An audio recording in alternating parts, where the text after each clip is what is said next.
மனிதானே மகத்தானவன், மனிதானே மகத்தானவன், மனிதானே மகத்தானவன். அரசியலில் பரபரப்பாக போயிட்டு இருக்கிற சில விஷயங்கள் பற்றி பேசலாம். நம்ம சேனல் சப்ஸ்கிரைப் பண்ணாதவங்க சப்ஸ்கிரைப் பண்ணுங்க. இந்த பதிவில் நாம் தமிழர் விட்டு காளி அம்மாள்கள் விலகிறதா சில செய்திகள் பரபரப்பாக பேசிகிட்டு இருக்காங்க. உண்மையிலேயே காளி அம்மாள் பற்றி இந்த அளவுக்கு பரபரப்பாக பேசப்படுறாங்கன்னா உண்மையிலேயே அந்த அம்மா அந்த அளவுக்கு ஒரு ஆற்றலாக இருக்குன்னு தான் நம்ம பார்க்க. ஆரம்பத்தில் காளி அம்மாள் அவர்கள் ஒரு மீனவ குலத்தை சேர்ந்தவங்க. அவங்களுக்காக நல்ல ஒரு அவங்க சமூகத்திற்காக பாடுபட்டவர் அப்படின்னு தான் நம்ம பேசப்படுறாங்க. ஆனால் உண்மையிலேயே அந்த மாதிரி ஒரு ஆக்கப்பூர்வமாக சமுதாயத்தில் ஒரு நல்ல ஒரு சமூக போராளியாக நல்ல ஒரு மாற்றத்தை கொண்டு வந்ததுனால தான் நாம் தமிழரில் அவங்க இணைச்சிருக்காங்கன்னு நம்ம பார்க்கப்படணும். இதே நாம் தமிழரில் சென்னையில் பாராளுமன்றத்திலலாம் நிற்கப்படும் போது அந்த அளவுக்கு அவங்களோட பேச்சாற்றல் உண்மையிலேயே நாம் தமிழரில் சீமான் பேச்சாற்றலுக்கு அடுத்ததாக உண்மையிலேயே காளி அம்மாளோட பேச்சு தான் அந்த அளவுக்கு ஈர்க்கப்பட்டதாக நம்ம பேசப்படுறோம். ஆனால் உண்மையிலேயே இது ஒரு வகையில் மக்களுக்கு யாருக்கு பொறாமையா இல்லையோ நாம் தமிழர் கட்சியில் இருக்கிறவங்களுக்கு ஒரு சிலருக்கு பொறாமையா இருந்திருக்குமோன்ற கேள்வியையும் சில விஷயங்கள் எல்லாம் பார்க்கும்போது வந்திருக்கு. காரணம் என்னன்னா உண்மையிலேயே சில குற்றச்சாட்டுகள் சமூக வலைத்தள நம்ம அதை வச்சு தான் நம்ம பேசுகிறோம். நாம் தமிழர் கட்சியில் யாரும் தலை தூக்கக்கூடாதுன்ற அளவுக்கு தான், அதாவது அப்படி இருந்திருக்கூடாதோன்னு யாரோ இரண்டாம் கட்ட தலைவர்கள் எல்லாம் தடுக்கப்படுகிறார்களோ அப்படிங்கிற சில கருத்துகள் வருது. அதாவது இடும்பவனமோ இல்லை சாட்டை துரைமுருகனோ அதுக்கப்புறம் சீமான் அவர்கள் இன்னொன்று யாருமே அங்கே அந்த கட்சியில் தொண்டர்கள் யாருமே அந்த அளவுக்கு சீமான் கிட்ட எந்த ஒரு கேள்வி கேட்கக்கூடாது. இருந்தா இருங்க இல்லைன்னா போங்க அப்படின்ற மாதிரி. சீமானும் சில விஷயங்கள் கேட்குறாங்க. காளி அம்மாள் இந்த அளவுக்கு இப்போ போகிறாங்களே அவங்கள பற்றி என்ன நீங்கள் நிலைப்பாடுங்கும் போது அவங்க சொல்கிறாங்க. அப்படியே ஒரு ஒரு நல்ல ஒரு பதில் சொல்கிறாரு. அதாவது பருவத்திலையும் சில காலம் உண்டு, இலையுதிர் காலம், அதே மாதிரி எங்க கட்சியில கலையுதிர் காலம் அப்படின்னு சொல்றாரு. இதுக்கெல்லாம் அர்த்தம் என்னன்ற மாதிரி நம்ம பார்க்கப்படணும். ஆனா உண்மையிலேயே அந்த மாதிரி கலைன்னா அவர் என்ன மீனிங்ல பண்றாருன்னு தான், அதாவது ஒரு குப்பையை எடுக்கணுன்ற மாதிரி தான் சொல்லுவாரு அப்படின்ற. ஆனா உண்மையிலேயே அந்த அம்மா உண்மையிலேயே அந்த அளவுக்கு பேச்சாற்றல், உண்மையிலேயே இதே அவங்க சட்டமன்ற தொகுதி ஏதாவது இருந்திருந்தானா, இப்ப ஈரோடு தேர்தல் எல்லாம் அந்த அம்மாவை விட்டு அந்த அளவுக்கு ஒரு பெரிய லெவல்ல ஒரு மாற்றம் கண்டிப்பா வந்திருக்குன்னு நம்ம பார்க்கப்படலாம். ஆனா இதெல்லாம் தாண்டி ஏதோ ஒரு விஷயம் நாம் தமிழர்ல வளரக்கூடாதோ, அதாவது யாருமே இந்த இவங்களை தாண்டி வந்துடக்கூடாது. சீமானுக்கு எதிரா உண்மையிலேயே அந்த அம்மா இருந்திருந்தானா சீமான ஓரம் கட்டுவாங்கன்ற மாதிரி தான் அந்த அளவுக்கு ஆற்றல். ஆனா கட்சியில இந்த மாதிரி இருக்கிறது நல்லது தானேன்ற மாதிரி சில விஷயம். அதாவது கட்சின்னா ஒரு மனித சார்ந்த விஷயம் கிடையாது. மக்களுக்கு இப்ப தமிழ் தேசியம் தமிழ்னு பேசுறேன்னா அவங்களுக்கு உண்டான தலைவர்கள் தானே, வளர்ந்தா நல்லது தானேன்ற மாதிரி சில கேள்வி.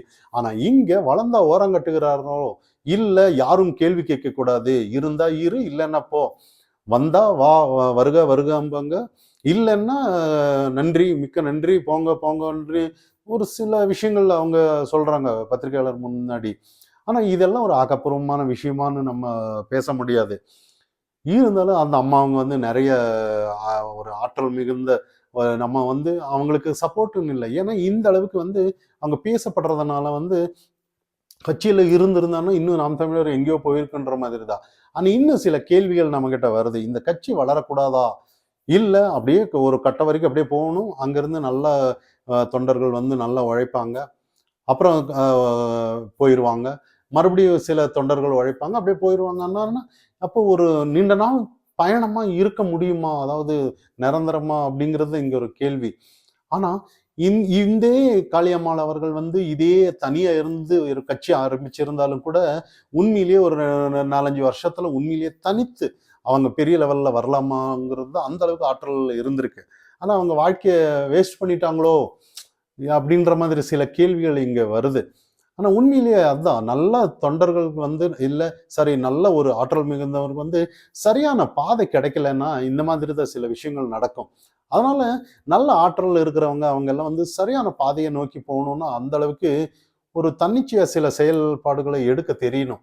இல்ல திடீர்னு ஒரு கட்சியில திடீர்னு போய் சேர்ந்து திடீர்னு நானும் வளர்றேன் அப்படின்ற மாதிரி எண்ணமும் இருக்கக்கூடாது. இதே இன்னொரு விஷயம் இருக்கும். அதே கட்சியில நல்ல ஒரு ஆக்கப்பூர்வமான ஒரு ஆற்றல் மிகுந்தவங்க வந்தாலும் கூட, அவங்களையும் நம்ம மேல மேல நம்ம கட்சிக்காக தானே உழைக்கிறாங்கன்னு எடுத்துட்டு போகணுங்கிறது தலைவர்களுக்கு தெரிஞ்சாகணும். ஆனா இங்க எப்படிப்பட்ட சூழ்நிலைன்னு நம்மளால புரிஞ்சுக்க முடியறதில்ல. இன்னைக்கு ஏதோ பத்திரிக்கையில மத்தியில பரபரப்பா நாம் தமிழர்கள் சீமான் அவர்கள் பேசினாலும் கூட, இதெல்லாம் வச்சு மக்களுக்கு என்ன ஏது ஏதாவது என்ன மாற்றம்ன்ற மாதிரி கேள்விக்குறி அங்க வரும். நடக்காத விஷயத்த நடக்குன்னு சொல்லுவாங்க. ஏ வித்தியாசமா அவங்க பேச்சு, என்ன ஏதுன்னு ஒரு தமிழக மக்களுக்கு ஒரு ஏன்னா ஒரு ஸ்டாண்டர்ட் இல்லன்ற மாதிரி தான் மக்கள் மத்தியில பேசப்படுறாங்க. அடுத்ததா இன்னைக்கு தமிழ்நாட்டுல வந்து அப்பா, அப்பா அப்படின்னு எல்லாம் கூப்பிடுறாங்கன்னு முதல்வர்கள் பேசிட்டு இருக்கிறாரு. ஆனா திடீர்னு நேத்து ஒரு வீடியோல ஏவா வேலு அவர்கள் சில விஷயம் பேசிட்டு இருந்தாரு. தமிழக மக்களுக்கு, பெண்களுக்கு வந்து மாதம் மாதம் ரூ. 1000 குடுத்து, இந்த மாதிரி அவங்கள அந்த அளவுக்கு பார்த்துக்கிட்டதுனால, தாய்மாமா மாதிரி இன்னும் சில விஷயத்த சொல்லியிருந்தாரு.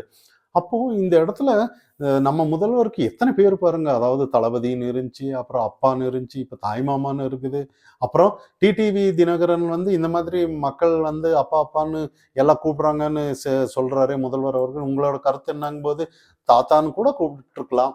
ஏன் அப்பான்னு கூப்பிடணுன்ற மாதிரி சில விஷயங்கள் சொல்லியிருந்தாரு. அப்போ இந்த மாதிரி ஒரு அரசியல் வந்து எந்த மாதிரி ஒரு நிலைப்பாடை எடுத்துட்டு போகுன்ற மாதிரி தான். மக்கள் எல்லாம் இப்ப அம்மா இருந்திருந்தாங்க, ஜெயலலிதா அம்மா எல்லாம் இருந்திருந்தாங்க. அப்ப வந்து தன்னிச்சையா சில அந்த நிலைப்பாடு வந்து இருந்தது. அம்மா அப்படின்னு சொல்லி. ஆனா இங்க வந்து ஏதோ ஒரு செயற்கையா இவங்க வந்து தாயுமானவர் போல அப்படி இப்படின்னு நிறைய கருத்துக்கள் எல்லாம் வந்துச்சு. இதெல்லாம் தாண்டி அதே அப்பாங்கிற ஒரு ஸ்தானம் இருந்திருந்தான்னா மக்களுக்கு வந்து சில நிலைப்பாடு இருக்கும்போது அதை கண்ணும் கருத்துமா பார்த்துருக்கணும்னு தான் நம்ம பேசப்படணும். ஆனா இங்க பேசப்படுறாங்களான்ற மாதிரி தான். ஏன்னா 2 நாளைக்கு முன்னாடி கிருஷ்ணகிரியில வந்து ஒரு மலை மேல ட்ரெக்கிங் அந்த ஒரு திப்பு சுல்தான் ஒரு கோட்டை, ஒரு தர்கா அந்த 2000 அடி உயரம் அந்த இடத்துல 2 பேர் போயிருக்காங்க. அதுல அந்த பெண்மணி அந்த ஒரு தோழி, ஒரு நபர் 35 வயது அ நபர். அப்போ அந்த பெண்ணுக்கு வந்து அங்க இருக்கிற ஒரு சமூக அ பூரிக்கைகள் அப்படின்னு சொல்லலாம். ஒரு 4, 5 பேரு போய் கூட்டு பலாத்காரம் செஞ்சு, மிரட்டி, சில விஷயங்கள் அவங்கள ஃபாலோ பண்ணி இது வந்து போலீஸார் வந்து அவங்கள சுட்டு பிடிச்சிருக்காங்க. அடுத்ததா இன்னைக்கு வந்து அதாவது கரூர் மாவட்டத்துல பூசாரிப்பட்டி அப்படிங்கிற ஒரு இடத்துல வந்து ஒரு 10ஆம் வகுப்பு மாணவி கழுத்தை அறுத்து இருந்திருக்காங்க. தாய், தந்தையர் வந்து புகார் அளிச்சிருக்காங்க. இந்த மாதிரி பாலியல் பண்ணி தான் இந்த மாதிரின்னு. ஆனா அது தவறான கருத்து. பாலியல் இல்ல அப்படி. நீங்க வந்து வேற மாதிரி குடுக்கணும். கையெழுத்து போட்டு நீங்க அந்த மாதிரி இல்லன்னு குடுக்கணும்னு போலீஸ் மிரட்டப்படுறதாவும் சில விஷயங்க நம்ம பேசிட்டு இருக்கோம். ஆனா இதெல்லாம் தாண்டி உண்மை உண்மை மாதிரி தானே எடுத்துட்டு சொல்லணும். ஆனா இந்த இடத்துல ஏன் அத மறைக்கப்பட்டு வேற மாதிரி எடுத்துட்டு போகணும்னு நம்ம கேள்விகள் வரும். அந்த கேள்விக்கு பதில் என்ன இருக்கும்னா, நம்ம அதாவது இந்த ஆளுங்கட்சி மேல தொடர்ந்து இந்த மாதிரி பாலியல் குற்றங்கள் இருக்கு. அதனால வந்து இந்த ஆட்சிக்கு கெட்ட பேரு வரக்கூடாதுங்கிறதுக்காக காவல்துறை செயல்படுறாங்களோ? அப்படின்ற மாரி கேள்வி வருது. ஆனா அந்த துறை வந்து உண்மையிலேயே நேர்மையா செயல்பட விடாம இருக்கிறதும் இந்த ஆளுங்கட்சி தான் நமக்கு அத புரிஞ்சுக்க முடியுது. அதனால தான் இந்த மாதிரி சில நிலைப்பாடெல்லாம் வருது. ஆனா இந்த மாதிரி அந்த பெண்கள் பாலியல்ல இருக்கிறவங்க, அவங்களும் அப்பாக்கள் தானே! அப்பா தானே. அவங்களுக்கெல்லாம் அதுக்கு அப்பான்னு இவங்க சொல்றாங்கல்ல. அந்த அப்பான்னு இருக்கிறவங்க வந்து எப்படி ஒரு இரும்பு கரம் கொண்டு அவங்கள அடக்கி, எப்படி அவங்களுக்கு உண்டான சரியான நியாயம் வேணும் தானே. அப்போ இதே ஒரு விஷயம் ஏதாவது வெளி மாநிலத்தில் நடந்திருந்தன்னா, இதே உத்தரப்பிரதேசத்திலயோ, இல்ல வேற பிஜேபி தொண்டர்களானாலும், இல்ல ஏடிஎம்கே தொண்டரானாலும், எப்படி இந்த நிலைப்பாடு இருந்திருக்குன்னு நம்மளால புரிஞ்சுக்க முடியுது. ஆனா அதே வேற இடத்துல, அதாவது மணிப்பூர்ல அங்கங்க நடக்கும்போது, இங்கெல்லாம் விளக்கு புடிச்சு இங்க எதிர்ப்பு காட்டிட்டு இருந்தாங்க. ஆனா இன்னைக்கு வந்து அதேதான். இன்னைக்கு கோயம்புத்தூர்ல இன்னொரு விஷயம் இருக்கு. கோயம்புத்தூர்ல போன வாரம் 7 பேர் சேர்ந்து ஒரு பெண் அது அப்படியே மறைக்கப்பட்டுட்டா. ஆனா இதெல்லாம் வெளியில இப்ப வந்து கல்கத்தால நடந்தா தான் இ மெழுகுவர்த்தி ஏந்தி இங்கெல்லாம் போராடணுமா? இங்க நடந்த போராட்டம் இங்க யாருமே இல்லையாங்கிற கேள்வி இங்க இருக்கு. ஆனா, தொடர்ந்து இன்னைக்கு இந்த மாதிரி நடந்துட்டு இருக்கும்போது, மக்கள் வந்து பார்த்துட்டு இருக்காங்க. ஆனா, இங்க பெருமையா அவங்கள பத்தி சொல்லிட்டு இருந்தான்னா, நெறைய பேர் சொல்லுவாங்க. நெறைய அங்க, இங்க நடக்கதான் செய்யும். அதுக்கு என்ன பண்றது? ஏதுன்னு நம்ம ஈஸியா கடந்து போக முடியாது. இதெல்லாம் கண்டிப்பா ஏதாவது ஒரு தீர்வு நம்மால குடுத்து ஆகணும். இல்லன்னா ஆட்சி எதுக்கு? அதிகாரம் எதற்கு? போலீஸ் எதுக்கு? சட்டம் எதுக்கு இங்க? சில கேள்விகள் இருக்குல்ல. இவங்க எதுக்கு ஆட்சி செய்யணும்? அப்போ இந்த மாதிரி எல்லாம் இல்ல. சில விஷயங்கள் வந்து நடந்து அரெஸ்ட் பண்ணிட்டான்னா அது பெருமையா நாங்க பாருங்க இரும்பு கரம் கொண்டு அடக்கி அரெஸ்ட் பண்ணிட்டோம்னு வீரவசனம் பேசுவாங்க. அது வீரம் கிடையாது. அதாவது சட்டமே அந்த சட்ட ஒழுங்கு வந்து அந்த சீர்கேடு நடக்கிறதுக்கு முன்னாடியே தடுக்கப்படுறது தான் அந்த அளவுக்கு ஒரு ஆக்கப்பூர்வமான ஒரு அரசு அப்படின்னு நம்மளால புரிஞ்சுக்க முடியும். ஆனா அது இங்க இருக்கான்னு பார்த்தான்னா அப்படி இல்லதான்னு காவல்துறை கட்டி வச்சிருக்குன்னு தான். நிறைய விஷயம் இன்னைக்கு வந்து காவல்துறையை வந்து வேற எல்லாத்துக்கும் யூஸ் பண்ணுவாங்க. அதாவது ஒரு கட்சி கூட்டம் இப்போ ஏதாவது ஒரு பொது அரசுக்கு எதிராக சில போராட்டங்கள் வரும்போது கூட அதை அடக்கிறதுக்கு வந்து அந்த அளவுக்கு போலீஸ் துறையை யூஸ் பண்ணுவாங்க. ஆனா அதே இன்னைக்கு பாலியல் ஆனாலும் சரி, நிறைய இந்த மாதிரி சில விஷயங்கள் வந்து அவங்கள கைய அவுத்து விட்டான்னா, கட்டாம விட்டான்னா, அந்த அளவுக்கு நேர்மையா செயல்படுவாங்கன்னு நம்மளால புரிஞ்சுக்க முடியுது. ஆனா இன்னைக்கு உண்மையிலேயே ஒரு கேள்விக்குறியா தான் இருக்குங்க சட்ட ஒழுங்கு. ரெகுலரா 1 நாள் இல்ல, 2 நாள் இல்ல. ரெகுலரா ஏதாவது ஒரு நியூஸ் வந்துட்டு தான் இருக்கு. பள்ளியில மாணவர்கள் வந்து உண்மையிலேயே அவங்க எல்லாம் சொல்லுவாங்க, பயிருக்கு வேலியே எதிரின்னா நெனச்சு பாருங்களேன்.